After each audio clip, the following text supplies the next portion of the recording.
When AC/DC penned their song Highway to Hell in 1979, it was a reference to the long Western America highways stretching hundreds of flat miles into the sunset, and a recognition of their hard partying life on the road as famous musicians. Yes, it referred to hell, but mostly kind of as an illustration of their lifestyle. Billy Joel's song, Only the Good Die Young, didn't include the word hell, but mocked it nonetheless with this stanza. And they say there's a heaven for those who will wait. Some say it's better, but I say it ain't. I'd rather laugh with the sinners than cry with the saints. The sinners are much more fun. The impact of those songs was to train their listeners to think that the idea of hell is silly, to mock it, to ridicule it, to minimize it as something either silly or just absurd. And while roughly 60% of Americans still believe in a literal hell, the percent drops significantly when you start talking to those who are 34 and under.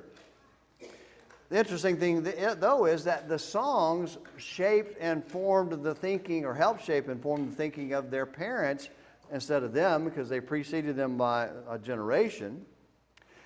But what we see is that it impacted their parents, who passed down beliefs that hell's really not all that important or doesn't even exist. And then you add to that, as we mentioned this morning, the reality of minimal weekly church attendance. Only about 10% of Americans went to a church worship today, meaning, as somebody pointed out to me last Wednesday, that about 2,700 people here in Litchfield and in Grayson County went to church today. So it's likely that the number of people who believe in hell will continue to decrease, especially as pop culture ridicules and makes fun of it, making it appealing rather than repulsive. Now, hopefully everyone here tonight believes in the reality of hell, knows it's not a place of laughter, and has gotten off that highway. However, it's not a popular topic, and it's not a pleasant topic. In my limited experience, the preachers seldom preach on it. I don't know all. Obviously, I haven't sat in every pew in every church or listened to every sermon online, so I don't know how many people preach about hell. I did download a few this week and listen to them, so they're out there. But it's just not something that we talk about much, and it's not something that I can recall ever actually preaching explicitly on this subject. So what that tells me is that our understanding of hell may be more hearsay from outside sources rather than a clear and accurate understanding of doctrine from the Bible itself. And that's clearly the case for our culture in general. Otherwise, why would they come up with songs like this? And so tonight's lesson from 2 Peter 2, verse 4, is called Highway to Hell. And it comes from verse 4, where it says, "For if God did not spare angels when they sinned, but cast them into hell and committed them to pits of darkness reserved for judgment." And so it mentions it very explicitly there in the text. And so what we're going to do tonight is we're just going to look at four things. We're going to look at the who, the what, the when, the where, and the when of hell, because it is the topic being discussed here in a great deal here in 2 Peter chapter 2. And so first of all, let's look at the who and the form of who will be sent there. Who will go to there? And when we look at 2 Peter chapter 2, what we find is that it's a veritable who's who of who's in hell. When you see all of the list here that we're going to look at tonight. First of all, what we see is that it begins with false prophets and teachers. In verse 1, they're reference to people who are bringing swift destruction upon themselves. And then in verse 2, it refers to those who follow them, that would follow in their footsteps. They will be going there with their false teachers. Then in verse 4, Peter adds angels that we read from just a moment ago. Then it's followed by the ancient world in the days of Noah in verse 5. And then it's Sodom and Gomorrah in verse 6. And then it's the unrighteous who indulge the flesh and despise authority in verses 9 and 10.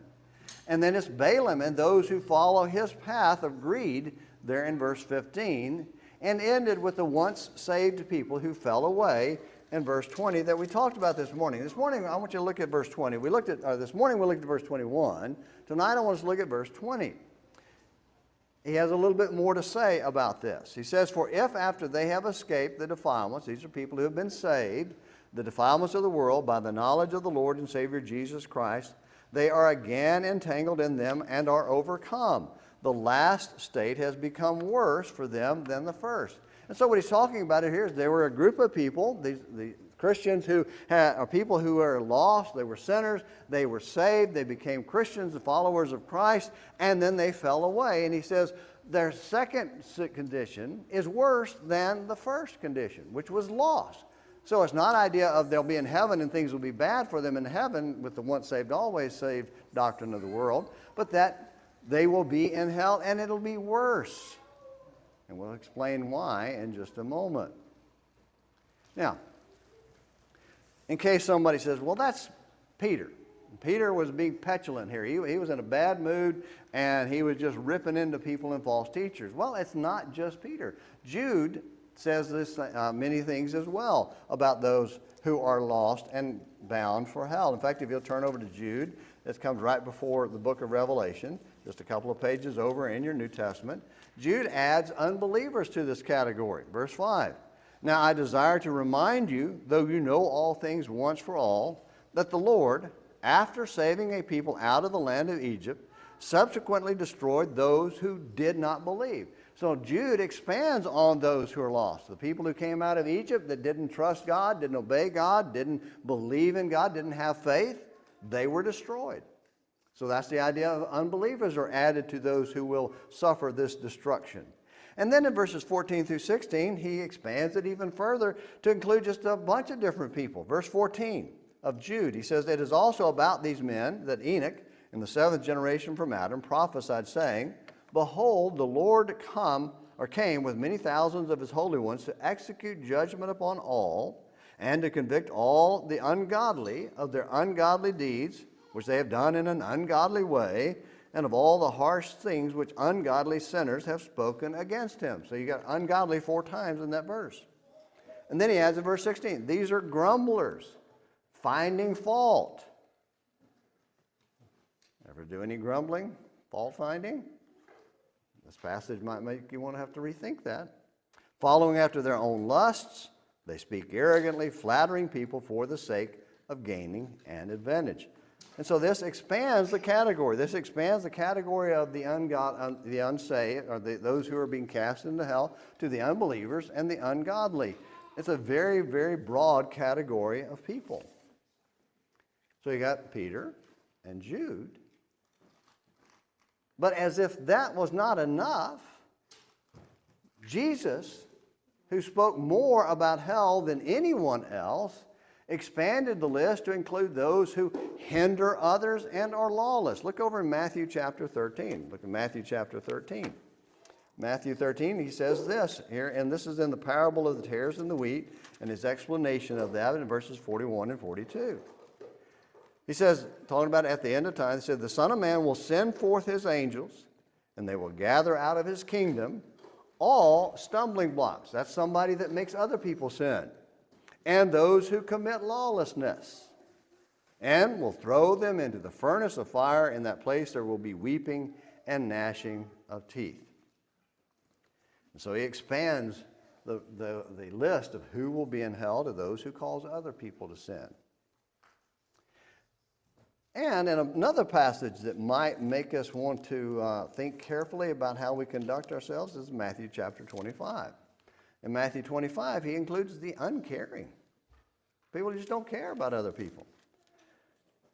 Talking about the sheep and the goats, we had made a joke with Becky earlier tonight about the sheep are on this side and the goats are on this side. But from my perspective, the sheep are on this side and the goats are on that side. We've got a dilemma here. Anyway, no, they're all sheep in here as far as I'm concerned. Anyway, so in verses 41 and 46, he says this.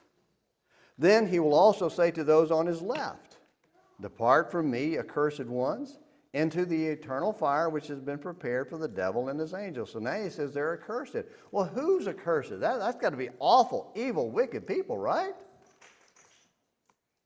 Verse 42, for I was hungry, and you gave me nothing to eat. I was thirsty, and you gave me nothing to drink. I was a stranger, and you did not invite me in. Naked, and you did not clothe me. Sick and in prison, and you did not visit me. Then they themselves also will answer, Lord, when did we see you hungry or thirsty or a stranger or naked or sick or in prison and did not take care of you? Then he will answer them, truly I say to you, to the extent that you did not do it to one of the least of these, you did not do it to me. These will go away into eternal punishment, but the righteous into eternal life. That's a very, very big expansion of those who will go into hell. All of these passages should make us think very carefully about how we approach God and the service that we give to Him. And in an odd way, Steve hasn't gotten there yet, but I know he's going to get there soon. Matthew chapter 7 in the Sermon on the Mount, Jesus may have been the source of this phrase, the highway to hell, because of what he says in verse 13. Enter through the narrow gate, for the gate is wide, and the way is broad that leads to destruction. And there are many who enter through it. So in a roundabout way, Jesus may have been the source of this phrase, highway to hell. But that takes us now to what is hell? What is hell? Let's talk a little bit about what it is. Back in Matthew 13, let's go back to Matthew 13 and verse 14, there in Matthew 13 and verse 42, he calls it a furnace of fire where there will be gnashing of teeth. And where there will be weeping and gnashing of teeth. Now, weeping we can understand, right? Everybody knows what weeping is. You know what it's like to weep, be sad about something and just tears gushing out. But what is gnashing of teeth? What does it mean, gnashing of teeth? Well, it's very simple. It's that grimace that we make when we're in pain or when we're aggravated or we're frustrated and we just grind our teeth and we look. That's what gnashing of teeth is. And locking our teeth down maybe because of extreme pain or suffering or in anger. That's what it is. And so why is hell a place of weeping and gnashing of teeth? Because it's misery. Jesus called it an eternal fire in Matthew 25, verse 41, and eternal punishment in verse 46 there in Matthew 25. Jesus called it an unquenchable fire in Mark 9, verse 43. And he used Gehenna. In fact, this became the common use of that day, to use Gehenna, which is the valley south of Jerusalem, which was the garbage dump. And you may not remember this, but in the Old Testament, some of the kings of Israel would offer sacrifices to Molech and offer their children in these sacrifices. And they used the valley of Hinnom, which is that valley south of Jerusalem. Jerusalem was on a pretty steep hill, and down in that valley below, there was a creek that ran through there, and they would go down and they would offer sacrifices and burn their children. Josiah came along and destroyed all of that and made it into a garbage dump. And it became a garbage dump and a place where fires burned all the time. And so it became the symbol of hell itself, the place of punishment for those who were wicked. And fire, obviously we know, is a universal symbol of absolute destruction and severe anguish. Anybody here ever been burned enough to have skin grafts? Be thankful you haven't. When I was about 11, didn't have to have skin grafts, but I was 11 years old, and my parents had a bunch of people over after church, and they had a big, like a 32-cup pot of coffee. We were a coffee-drinking family. And the knob on the lid of that thing was just tall enough that when I reached up and pulled the cabinet open to get a glass, it spilled it on my stomach. It hurt a lot. Blistered up, but fine, but no scarring or anything like that. But it's painful. So if you've been burned, you know it hurts, and you don't want to be burned. So why would you ever want to go to a place that the description of that place is eternal fire, unquenchable fire? You wouldn't want to go there. Do you remember in 9/11, how many, well, some of you don't, but most of you remember, are old enough to remember 9/11, and the pictures of the people jumping out of the buildings at 1,000 feet and more to escape fire. Falling to their death was worse, or not as bad, as staying there and getting burned to death. That's how awful it is. And so we know it's just awful. It's not a place where we would want to go or a thing that we would want to be a part of. Turn over to Revelation chapter 19. In Revelation 19 and 20 and 21, 5 times it's referred to as a lake of fire. I want us to read that. Just read these verses just to familiarize ourselves with them. Revelation chapter 19 and in verse 20. And he says, "And the beast was seized, and with him the false prophet who performed the signs in his presence, by which he deceived those who had received the mark of the beast, and those who worshipped his image. These two were thrown alive into the lake of fire which burns with brimstone." Then in verse 10 of chapter 20 it's called, they were thrown into the lake of fire and brimstone. And verse 10, that's verse 10, and verse 14, then death and Hades were thrown into the lake of fire. This is the second death, the lake of fire. In verse 15, if anyone's name was not found written in the book of the life, he was thrown into the lake of fire. And then in verse 8 of chapter 21, but for the cowardly and the unbelieving and abominable and murderers and immoral persons and sorcerers and idolaters and all liars, their part will be in the lake that burns with fire and brimstone, which is the second death. The lake of fire. It's just got to be awful to even think about being thrown in that. It's not something that we like to talk about. Now let's go back to 2 Peter chapter 1, or chapter 2, and in verse 1 and 3 he uses the word destruction. And destruction is from a word that means to be cut off, completely severed. And what that means is that there's a severance, there's a separation, there's a division that takes place. So this destruction is not annihilation in the sense of being no longer existing, but of being separated and cut off from God. That's what hell is. That's how he's describing it. It's an eternal separation rather than eternal elimination or annihilation. Then in verse 4, it's called pits of darkness, reserved for judgment, for the judgment of condemned sinners. Sodom and Gomorrah were reduced to ashes in a visual, physical demonstration of the fires of hell. And, as a possible explanation of the angry gnashing of teeth, the once saved who fell away are worse off than if they had never been saved in the first place. Why? And I told you I'd get back to this a little earlier. They know what they lost. They know what they had access to, and they know what they turned their back on and walked away from and lost. And that would make them feel it even worse because they knew they didn't have to be there. Now, even though hell is described using terminology such as fire and flame, I don't think it's meant to be thought of as only a physical place. Hell is described as a place of torment, which is deep mental anguish, not torture, which is the physical pain. And it was deep mental anguish that was intended for spiritual beings. Matthew 25:41, it was made for the devil and his angels, spiritual beings who did not have corporal bodies, physical bodies.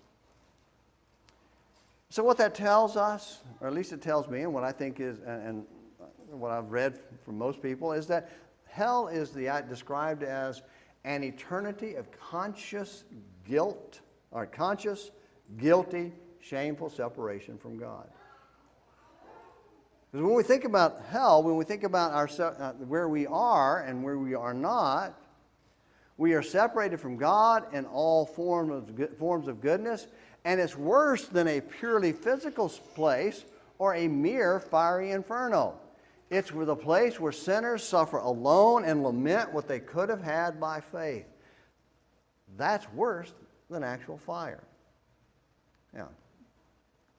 So I don't think we could use the idea and think of it in terms of actually physical fire, but to represent the most awful thing we can think of, and that is to be when we would be separated from God.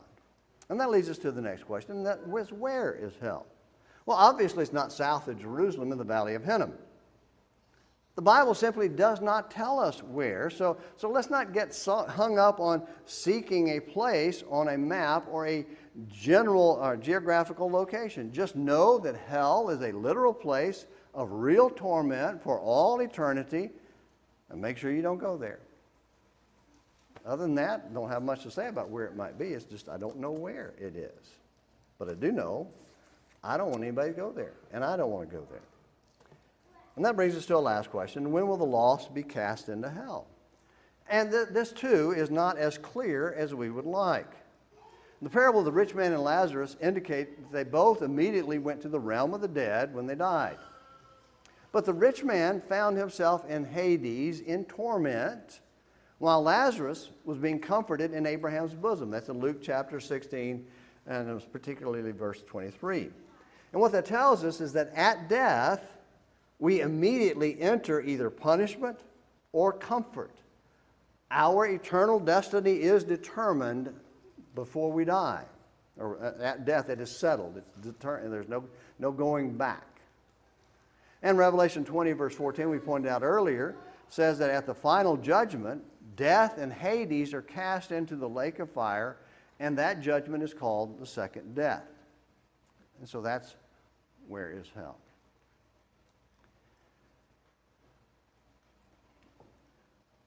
As I was working on this lesson, I realized that this is just not a pleasant topic. It's not something that we enjoy talking about.